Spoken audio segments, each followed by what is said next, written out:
السلام علیکم۔ بسم اللہ الرحمن الرحیم۔ آج کا سوال ہے کہ میاں بیوی کے حقوق و فرائض کیا ہیں،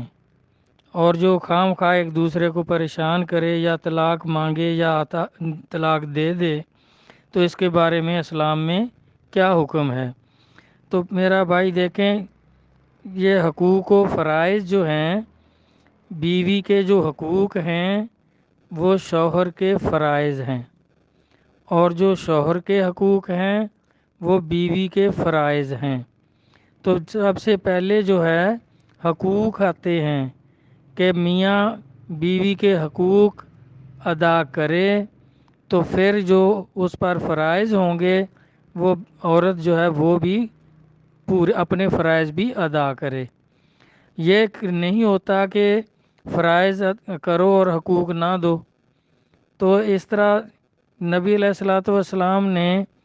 اس کو بالکل خلاصہ حدیث مبارکہ میں بیان فرمایا ہے کہ جس عورت کا، جس بیوی کا خاوند اس پر خوش ہے، یعنی اپنے شوہر کو خوش رکھتی ہے، اس کے حقوق ادا کرتی ہے، تو پھر وہ خوش ہوگا۔ تو وہ اپنے حقوق ادا کرتی ہے تو عورت جنتی ہے۔ اگر نمازوں میں کوتاہی ہوگی، یہ نہیں آپ نے فرمایا کہ اگر نمازوں میں کوتاہی ہوئی ہے تو پھر وہ جنتی نہیں ہے، کیونکہ وہ تو مسلمان ہونے کے لیے نماز، روزہ، حج، زکوٰۃ جو ارکان اسلام ہیں، وہ تو مسلمان ہونے کے لیے وہ ارکان ہیں، فرض ہیں۔ تو میاں کو اگر اپنے شوہر کو عورت خوش رکھتی ہے تو وہ عورت جنتی ہے، اور اگر وہ خوش نہیں رکھتی تو پھر عورت دوزخی ہے۔ تو اس طرح کوئی بھی وہ کوتاہی کرتی ہے، اپنے شوہر کے حقوق ادا نہیں کرتی، تو اس بارے میں نبی علیہ الصلوۃ والسلام کا فرمان پاک ہے کہ پہلے شوہر جو ہے وہ خود اس کو سمجھائے کہ یہ جو آپ کام کرتی ہیں میرے حقوق پورے نہیں کرتی۔ کسی قسم کے بھی حقوق ہیں، چاہے اس کے وہ ترش زبان استعمال کرتی ہے تو وہ بھی اس کا حق غصب کرتی ہے، اپنے آدمی کا خرچہ زیادہ کرتی ہے، فضول خرچی کرتی ہے، تو پھر بھی وہ اس کے حقوق ادا نہیں کرتی ہے، اپنے فرض ادا نہیں کرتی، اس کے جو شوہر کے جو حقوق ہیں ان کو غصب کرتی ہے۔ تو اگر کسی قسم کی بھی وہ اسلام کے خلاف، اس کے حقوق کے خلاف اگر کوئی کام کرتی ہے جو اس کو پسند نہیں ہے یا اسلام میں وہ جائز نہیں ہے، تو پہلے حکم ہے کہ شوہر جو ہے وہ اس کو اچھی طرح سمجھائے کہ یہ کام نہ کرو۔ اگر شوہر کے سمجھانے سے وہ عورت نہیں سمجھتی، اپنی اس حرکت سے باز نہیں آتی جو جائز نہیں ہے یا شوہر کو وہ پسند نہیں ہے، تو پھر عورت کے والدین کو بلائے اور ان کو کہے کہ بھئی اس کو سمجھاؤ، یہ جو فضول خرچی کرتی ہے یا جو بھی اس کے ناپسندیدہ کام ہے جو شوہر کو پسند نہیں ہے، تو والدین اس کو سمجھائیں۔ اور اگر والدین کے سمجھانے سے بھی نہیں سمجھتی تو پھر نبی علیہ الصلوۃ والسلام کا فرمان پاک ہے کہ پھر اس کو ہلکا مارو۔ ہلکا مارو، یہ نہیں کہ اس کی ہڈیاں توڑ دو، اور آپ نے فرمایا کہ منہ پر نہیں مارو، کیونکہ منہ پر مارنے سے عورت کا جو ہے حسن بگڑ جائے گا، اس کی خوبصورتی میں فرق آ جائے گا۔ تو منہ پر نہیں مارو، اور اتنا بھی نہیں مارو کہ ہڈیاں ٹوٹ جائیں، ہلکا مارو، اور ایسی جگہ مارو جس طرح پولیس والے مارتے ہیں کہ اس سے کوئی ایسا نقصان نہ ہو۔ اگر مارنے سے بھی وہ نہیں سمجھتی تو پھر سرکار کا فرمان ہے کہ پھر اس سے بستر الگ کر لو، اس کو اپنے بستر پر نہیں آنے دو، بائیکاٹ کرو۔ اور وہ کتنا کرو؟ جس طرح نبی علیہ الصلوۃ والسلام نے ام المومنین کا 1 مہینہ بائیکاٹ کیا تھا، کیونکہ آپ نے بھی یہی فرمایا تھا کہ یہ مجھ سے خرچہ زیادہ طلب کرتی ہیں، میں یہ نہیں کر سکتا، تو اس لیے آپ نے پورا مہینہ بائیکاٹ کیا۔ اور پھر اللہ تعالیٰ نے بھی تنبیہ کی عورتوں کے لیے، ام المومنین کے لیے، کہ تم کیا سمجھتی ہو میرے نبی کو عورتوں کی کمی ہے، اگر وہ آپ کو طلاق دے دیں، چھوڑ دیں، تو آپ کو کون پوچھے گا، اور آپ سے بہتر بیویاں میں اور عطا کر دوں گا۔ تو اس طرح پھر اگر اس بات سے بھی ان کا بستر علیحدہ کرنے سے بھی وہ نہیں سمجھتی، تو پھر آپ کا حکم ہے کہ پھر اس کو طلاق دے دو۔ یہ نہیں کہ اس کی ٹانگ توڑو، بازو توڑو، یا اس کو اتنا مارو، زخمی کر دو، یہ حکم نہیں ہے۔ اسلام میں یہی حکم ہے، سرکار نے فرمایا کہ یہ 4 کام ہیں، ان کے کرنے سے بھی اگر وہ نہیں سمجھتی، نہیں باز آتی، تو پھر طلاق دے دو، اپنے گھر سے نکال دو۔ تو اس طرح آدمی کے لیے بھی اسی طرح کے حکم ہیں کہ بھئی پھر اگر آدمی اپنی پہلی شرط تو یہ ہے کہ اگر وہ اپنی جو شادی کرتا ہے اپنی بیوی کے نان نفقہ، یعنی کھانے اور پہننے کے، رہائش کے جو اخراجات ہیں، وہ سہولتیں ہیں، نہیں دے سکتا، تو نبی صلی اللہ علیہ وسلم نے فرمایا پھر وہ آدمی شادی ہی نہ کرے۔ اگر وہ نفسانی خواہشات تنگ کرتی ہیں تو روزے رکھے، اتنے بس روزے رکھتا رہے کہ اس کی یہ خواہش ختم ہو جائے۔ اور اگر وہ شادی کرتا ہے تو پھر اس کے ذمہ فرض ہے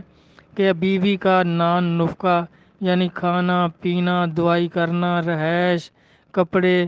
جتنی بھی اس کی ضروریات ہیں، وہ سب آدمی کے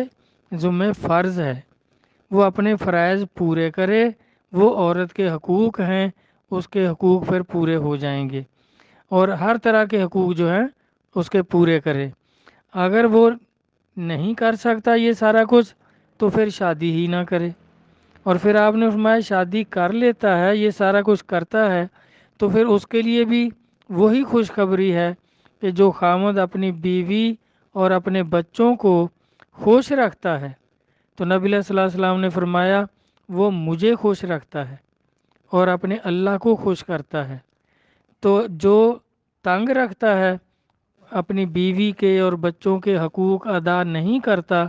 اپنے فرائض پورے نہیں کرتا، تو پھر وہ شیطان کو خوش کرتا ہے۔ تو سرکار نے فرمایا اپنی امت کو مخاطب کر کے کہ اب آپ کی مرضی ہے، مجھے اور اپنے اللہ کو خوش رکھو یا پھر شیطان کو خوش کرو۔ تو اس لیے جب میاں بیوی دونوں ایک دوسرے کو خوش رکھیں گے، یعنی وہ بھی شوہر کے حقوق ادا کرے گی عورت، اور آدمی عورت کے حقوق ادا کرے گا، یعنی دونوں اپنے فرائض انجام دیں گے، ایک دوسرے کے حقوق پورے کریں گے، تو پھر آپ نے فرمایا کہ وہ گھر جنت ہے، اور وہ دونوں جو ہیں وہ جنتی ہیں، یہاں بھی جنت اور آگے بھی وہ جنت میں جائیں گے، کیونکہ دونوں نے اپنے فرائض پورے کیے اور ایک دوسرے کے حقوق ادا کیے۔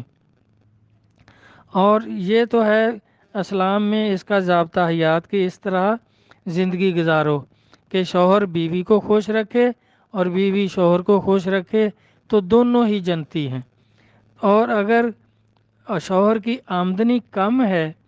تو اس میں بھی اس کو تانا زنی نہ کرے، یہ نہ کہے کہ میں جب سے آئی ہوں میں نے تو خوشی کا دن نہیں دیکھا، جیسے یہ جیب خرچ کا یہ سوال کرنے والے بھائی صاحب نے ذکر کیا ہے کہ وہ اس کے حقوق بھی ادا کرتا ہے، کسی چیز کی تنگی بھی نہیں ہے، اور وجہ طلاق بن جاتی ہے کہ یہ مجھے جیب خرچی نہیں دیتا۔ تو یہ جیب خرچی یا بازار میں شاپنگ کرنا، یہ تو ویسے ہی اسلام کے خلاف ہے، کیونکہ عورت کو جو ضرورت ہے وہ خامد پورا کرے، اس کے فرائض ہیں، اس نے کپڑے لینے ہیں، کچھ بھی لینا ہے،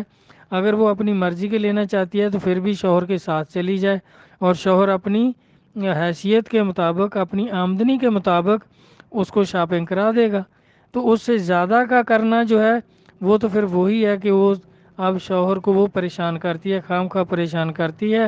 اگر شوہر پریشان ہے تو عورت کے بارے میں سرکار کا وہی فرمان ہے کہ وہ عورت دوزخی ہے، وہ پھر جنتی نہیں ہو سکتی، کیونکہ اس کے حقوق غصب کر رہی ہے، وہ اپنے فرائض پورے کر رہا ہے، اس کے جو جائز حقوق ہیں وہ ادا کر رہا ہے، تو عورت خام خواہ پریشان کرتی ہے۔ اور وہ کہتے ہیں دوسرا، اس نے بھائی صاحب نے یہ فرمایا ہے کہ 4 4 5 5 بچے بھی ہوتے ہیں، تو پھر کہنے لگ جاتی ہیں کہ یہ شوہر مجھے پسند نہیں ہے۔ بھائی 4-5 بچے تو ہو گئے، اب اور کیا ہوگا؟ اتنا عرصہ تو وہ پسند تھا، اب ناپسندگی کی کیا بات ہے؟ اگر وہ بیچارہ بیمار ہو گیا ہے، کسی بیماری میں مبتلا ہو گیا ہے، تو جب خوشی کے دن اس کے ساتھ گزارے ہیں وہ خدمت کرتا رہا، تو اب اگر وہ کچھ اس کو کوئی تکلیف ہو گئی ہے تو پھر وہ ناپسند نہ کرے۔ تو عورت کا بھی حق ہے کہ وہ اس کے حقوق پورے کرے، اس کا علاج معالجہ کرے، اب ناپسندیدگی نہ کرے، اس کو پریشان نہ کرے۔ کیونکہ سرکار کا فرمان ہے کہ عورت مرد ایک دوسرے کا لباس ہیں، پردہ ہیں، تو ایک دوسرے کے عیب بیان نہ کریں۔ اب اگر اس میں کوئی کسی قسم کی کمزوری ہو گئی ہے، بیماری ہو گئی ہے، تو اس کا علاج کروانے کی بجائے دیکھیں قرآن پاک میں وہ موجود ہے کہ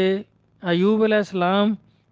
کو کس قدر اذیت ناک اور پریشان کن بیماری ہو گئی تھی، آپ کا جسم سارا زخمی ہو گیا تھا اور کرمس ہو گئے تھے، تو آپ کی جو بیوی تھی وہ دیکھیں وہ نان نفقے کا بھی بندوبست کرتی تھی، علاج کا بھی بندوبست کرتی تھی، وہ سارا خرچہ، ساری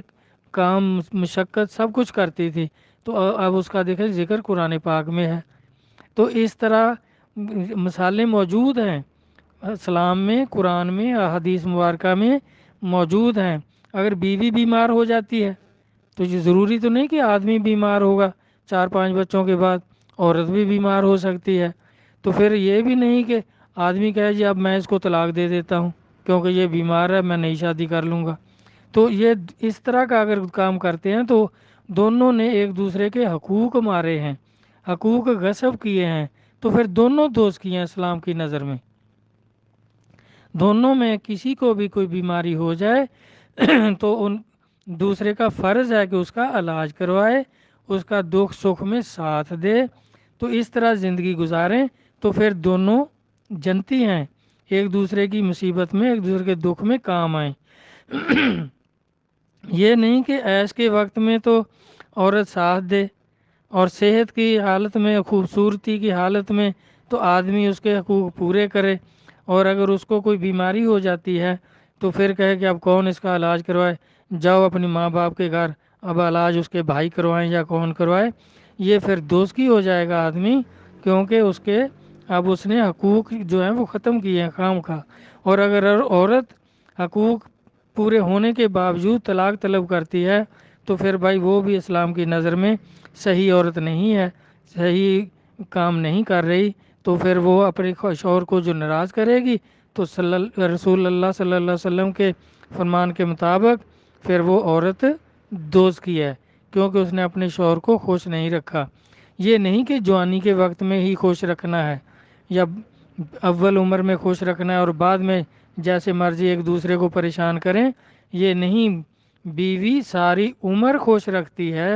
تو بھائی عورت جنتی ہے، اور میاں بھی جو ہے آخری عمر تک، جب تک زندہ ہے، جب تک جو کچھ وہ کر سکتا ہے اس کے سارے حقوق عورت کے، کھانے کے، پینے کے اور سب حقوق پورے کرے، تو دونوں جنتی ہیں، گھر جنت ہے، اور آخرت میں بھی جنتی ہیں۔ تو یہ آج کل کا جو رواج ہو گیا ہے، یہ بھائی کئی تو یہ جو نبی پاک نے فرمایا کہ میری امت کے 72 فرقے ہوں گے اور سارے دوزخی ہوں گے، تو یہ ان کے جو مولویوں کے جو ایسے فتوے ہیں کہ جس طرح یہ اب کہ ایک امام صاحب کہتے ہیں کہ 3 دفعہ ایک ہی ٹائم اگر کہہ دیا تو تینوں طلاقیں ہو گئیں، اب رجوع نہیں ہو سکتا، صلح نہیں ہو سکتی، عدت پوری کر کے حلالہ کرنا پڑے گا۔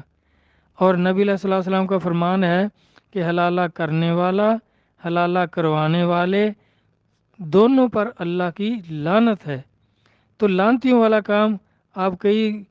کراچی میں تو ایک مشہور مدرسہ ہے، وہاں انہوں نے حلالہ سینٹر کھولا ہوا ہے، تو اور اللہ کے رسول اس پر لعنت بھیجتے ہیں۔ بھائی یہ اب یہ اچھے لوگوں کے، مسلمان اسلام پر پابند لوگوں کے کام نہیں ہیں۔ یہ ٹھیک ہے جو کچھ بھی یہ طلاق حق ہے آدمی کا، اور عورت کا بھی کھلا لینا حق ہے، لیکن نبی علیہ الصلوۃ والسلام نے فرمایا کہ یہ جائز ہوتے ہوئے بھی مجھے سخت ناپسند ہے، سرکار نے طلاق کو پسند نہیں فرمایا کہ یہ بہت کبھی عمل ہے، حالانکہ جائز ہے، آدمی کا حق ہے، لیکن آپ فرماتے ہیں مجھے بالکل پسند نہیں ہے۔ کوئی ایسے حالات ہو جائیں جس طرح سرکار نے وہ ترتیب فرمائی ہے کہ پہلے خود سمجھائے، پھر اس کے والدین سمجھائیں، پھر اس کو ہلکا مارو، پھر بستر علیحدہ کر لو، اگر وہ باز ہی نہیں آتی عورت